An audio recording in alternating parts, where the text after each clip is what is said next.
Okay, so I'm chilling with Teddy, who is a producer and is about to drop something really major on Showmax, which is a reality show that is covering the life of the iconic Lebo M.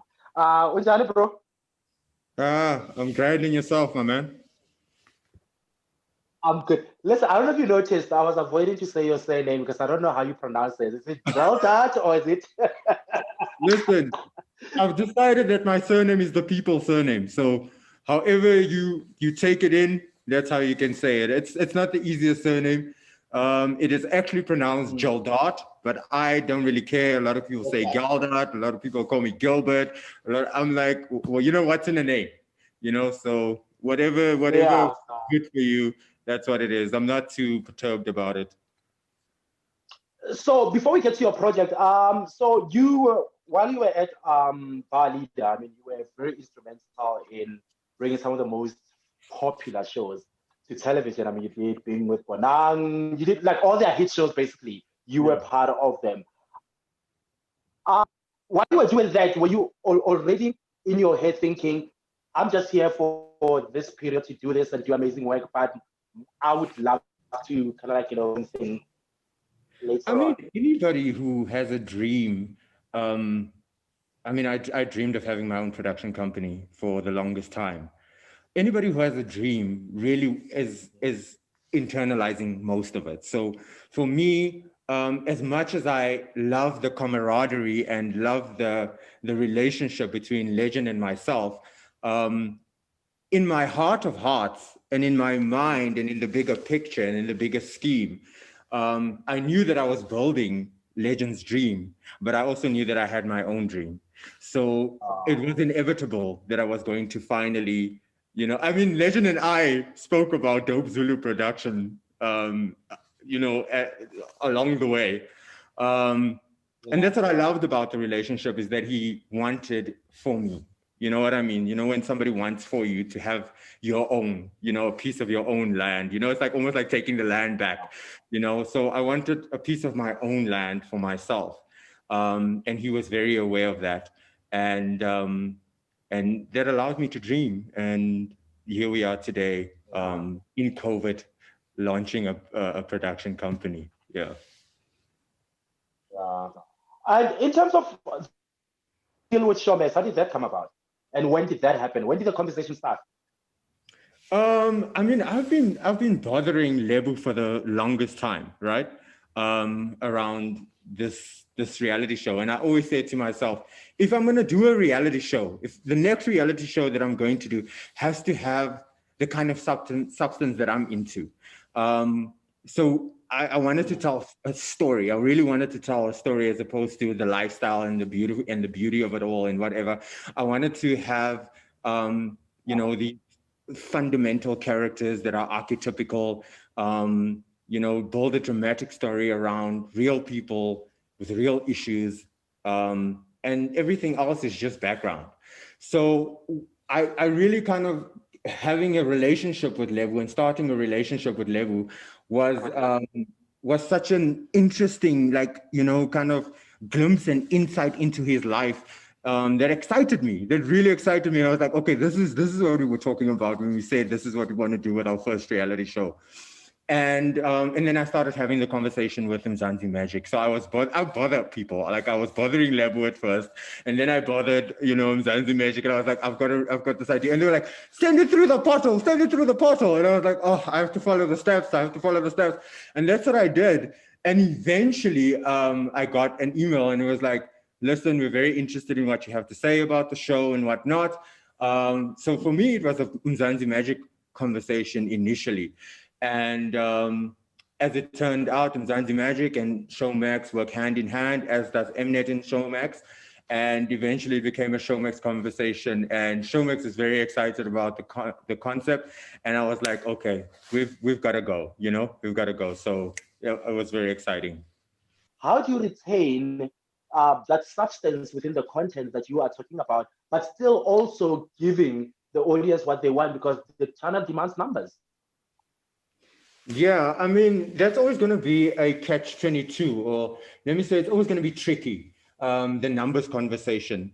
I personally believe, as a storyteller, that if you have a story that resonates within you as a South African, whether you're a Black South African, whether you're a white South African, I mean, that will determine where your story is going to go, right? The demographic of it.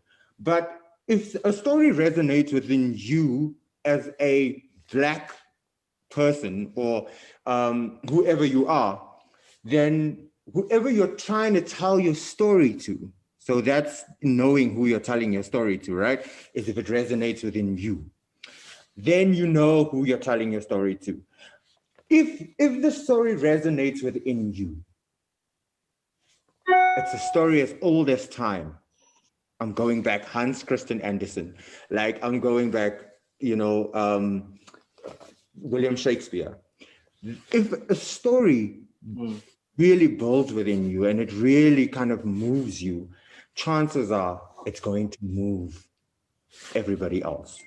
So for me, that's where I operate from. I operate from not from drama. I don't operate from what's currently trending. Those are minor details that go into it. But for me, I live within the story. It's like I said, like if the heart of the story is something that's beautiful, chances are people are going to be attached to it. And people want to see their lives reflected back at them. Whether it's I'm poor and I'm looking at rich people, but it's the story about how I got there. How did I get there? What keeps me there? You know what I mean? Those are the stories. Those are the human stories that really connect to people. So we want to see ourselves reflected, back at us. And I think this story is such a universal story because it is about the prodigal son returning. It is a story about, Black parenting in a new age world. You know what I mean? Where money is all over, but does that money really go down to the kids? You know what I mean? And so it really is about Black parenting. It really is about, finding fame and fortune. And does it really, really make you happy at the end of the day?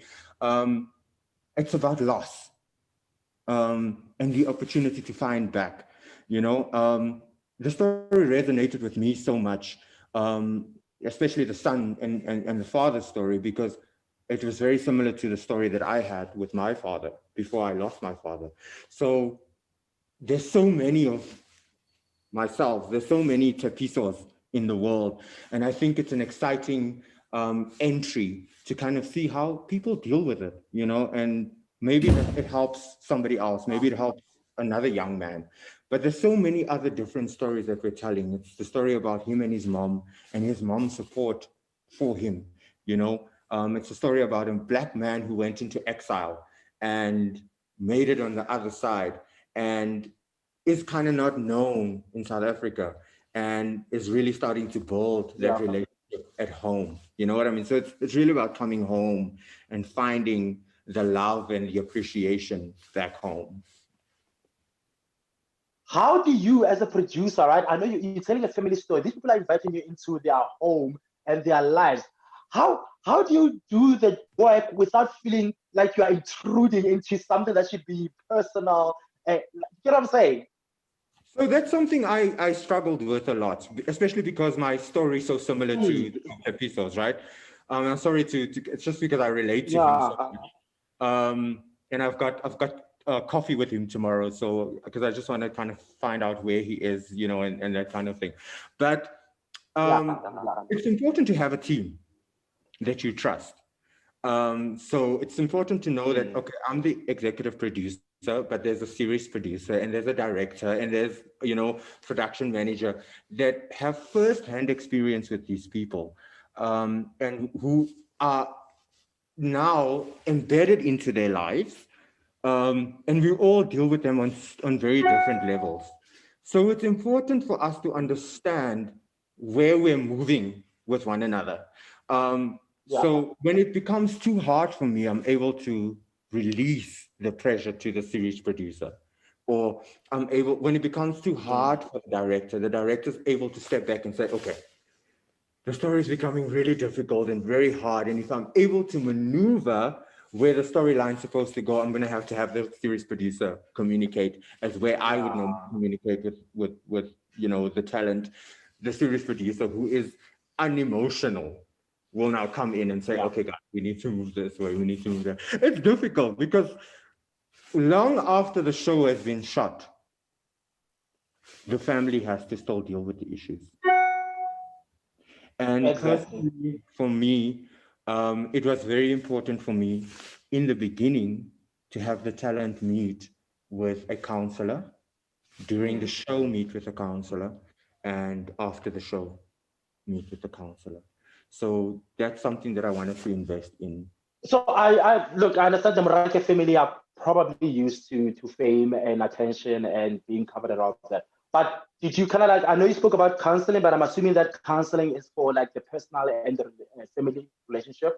But in terms of with social media right now, that their lives are going to be on TV and social media is going to have its own, ruckus going on about the show. Did you guys have a conversation and prepare them, especially the supporting in the show about what people are going to have opinions, they might not be kind and all of that.